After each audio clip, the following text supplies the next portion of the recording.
दोस्तों, आज हम बात करने वाले हैं शनि और नेपच्यून ग्रह के बारे में। शनि और नेपच्यून का मीन राशि में गोचर बन रहा है, संयोग बन चुका है। आपको पता है शनि भी मीन राशि में है और नेपच्यून भी मीन राशि में है। लेकिन ये वीडियो किसी खास पर्पस के लिए है। अभी आप देख रहे हैं कि शनि की जो डिग्री है वो 7 डिग्री है और नेपच्यून की डिग्री भी 7 है। अभी शनि जस्ट नेपच्यून को बिल्कुल ही टाइट हग करने वाला है, बिल्कुल क्लोज उसकी डिग्री अंश पर जाने वाला है। अभी शनि का जो अंश है वो नेपच्यून से थोड़े से कम है, लेकिन बहुत ही जल्द वो बिल्कुल एग्जैक्ट अंशों पर भी आ जाएंगे। तो ये एक टाइट कंजंक्शन कहलाएगा, जिसका असर कई स्तरों पर देखा जा सकता है, व्यक्तिगत रूप से, राष्ट्रीय रूप से, वैश्विक रूप से। तो इसका क्या प्रभाव होता है, क्या ज्योतिषीय अर्थ है, इसको थोड़ा-सा समझने की कोशिश करते हैं, क्योंकि ये मीन राशि में दोनों ही 7 डिग्री के होकर बैठे हुए हैं। तो जो शनि है, आपको दोस्तों पता है, वो यथार्थ से संबंध रखता है, यानी रियलिटी से, अनुशासन से, कर्म से, सत्य में भी शनि का बहुत बड़ा हाथ होता है न्याय दिलवाने में। और लेकिन साथ ही साथ शनि जो है देरी का कारक भी है, संघर्ष का कारक भी है, लेकिन धीरे-धीरे आपको स्टेबिलिटी देता है। नेपच्यून क्या है दोस्तों? नेपच्यून के पहले हमें कारक तत्व भी समझने चाहिए कि नेपच्यून भ्रम भी देता है, सपने भी दिखाता है, ड्रीम। जितने ड्रीमी वर्ल्ड में लोग जीते हैं, कल्पनाओं में जीते हैं, सपनों में जीते हैं, वो नेपच्यून के ज़्यादातर देखने को मिलते हैं। मोस्टली इसको हम कंसीडर नहीं करते, इसलिए हम उसको केतु से जोड़ देते हैं। केतु का जैसे रोल होता है, वैसे ही नेपच्यून का भी रोल होता है। ये अध्यात्म का सबसे बड़ा ग्रह ये भी माना जाता है। जैसे केतु अध्यात्म से जोड़ते हैं, जैसे नेपच्यून भी अध्यात्म से जोड़ेंगे। जैसे केतु भी हमें धोखा देता है, भ्रम देता है, हमें पीड़ा देता है, वैसे ये भी उसी तरह ही हमारी चेतना को विस्तार देता है। धोखा भी मिल जाता है और भ्रम की स्थिति भी, कई बार कन्फ्यूजन की स्थिति भी हमारे जीवन में पैदा कर देता है।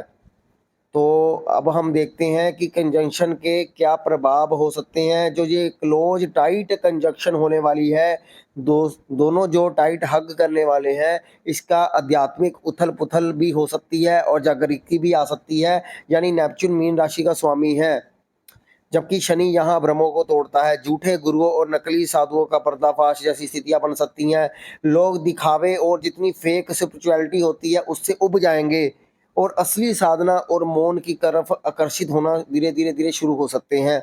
शनि यथार्थ दिखाता है, रियलिटी दिखाता है, जबकि नेपच्यून सपनों में रखता है। मैंने जैसे आपको पहले भी कहा, इस टकराव से डिप्रेशन, अवसाद और यथार्थ से पलायन की प्रवृत्ति बढ़ जाती है। ड्रग्स, शराब और भागने की प्रवृत्ति, यानी जितने नशे पत्ते हैं दोस्तों, ये इसमें वृद्धि होने की संभावना बढ़ जाएगी। ड्रग्स के मामलों में, शराब के मामलों में, तस्करी के मामलों में, भागने की प्रवृत्ति। ऐसे समय में कुछ लोग जो प्रेमी-प्रेमिका होते हैं, वो भागने की प्रवृत्ति कर सकते हैं, घर से भागने का योग बना सकते हैं। ऐसे में ऐसा कार्य नहीं करना चाहिए। इस वीडियो के माध्यम से ये कहना चाहता हूँ कि अगर ऐसी योजना बनाते हैं तो राहु कहीं न कहीं उनको परेशान कर सकता है। सच और झूठ की लड़ाई दोस्तों, मीडिया, सिनेमा, सोशल मीडिया पर धोखे और छुपे एजेंडों का खुलासा हो सकता है। मोस्टली लोग इन प्लेटफ़ार्मों के माध्यम से एक-दूसरे को क्रिटिसाइज़ करने की जो उनकी प्रवृत्ति है वो ज़्यादा बढ़ेगी। हिडन स्कैंडल सामने आ सकते हैं, ख़ासकर धर्म, शिक्षा या स्वास्थ्य से जुड़े हुए क्षेत्रों में जो हिडन स्कैंडल्स हैं, वो सामने आ सकते हैं जब शनि और नेपच्यून की युति रहेगी। क्लोज़ कंजंक्शन में कोई एकदम से घटना सामने आ सकती है। किसी निर्दोष को न्याय मिलने का समय हो सकता है, क्योंकि ये न्याय और मोक्ष के द्वंद का समय भी है। तो निर्दोष को न्याय मिलने का समय हो सकता है। अगर उसने लंबे समय तक कोई अन्याय सहा है, उसको जस्टिस नहीं मिला है, तो ये समय उसके लिए है। वहीं कर्मों का निर्णायक फल भी इस समय मिलने लगता है, चाहे वह सजा हो या मुक्ति हो। यदि आपकी कुंडली में मीन राशि में दोस्तों लगन, चंद्रमा या शनि, नेपच्यून पहले से ही है, या फिर ये ट्रांजिट, तब आपके लिए ज़्यादा महत्वपूर्ण हो जाता है। और ये अगर आपके 12वें घर में, 8वें घर में, चौथे घर में, छठे घर में है, तो मानसिक स्थिति में थोड़ी-सी परेशानी कर सकता है, विदेश यात्राएँ करवा सकता है, हॉस्पिटल, जेल या छुपे हुए रोगों से संबंधित असर भी डाल सकता है। तो जो बड़े स्तर पर देश दुनिया में घटनाएँ, मैंने आपको कहा, पॉलिटिशियन या धार्मिक स्कैंडल्स हो सकते हैं, फेक गुरु, धर्म के नाम पर चल रही ठगी का अंत हो सकता है, बड़े एनजीओ या फ़िल्मों से जुड़े खुलासे हो सकते हैं, समुद्र, जल संसाधन, दवाइयों, ड्रग्स, केमिकल, शराब इत्यादि से जुड़े हादसे या खुलासे हो सकते हैं। तो इस समय क्या करना चाहिए। जिनकी जन्म कुंडली में भी योग है और जो गोचर में भी बन रहा है, हमेशा सच का साथ दे और असत्य से दूरी बनाकर रखे। नमो शिवाय का जाप करें, ये शनि और नेपच्यून दोनों को संतुलित करेगा। हनुमान चालीसा का पाठ भी कर सकते हैं, क्योंकि भ्रम और भय को मिटाने में हनुमान चालीसा, बजरंग बाण, सुंदरकांड, इन चीज़ों का, इन पाठ का, दिव्य पाठों का प्रयोग कर सकते हैं।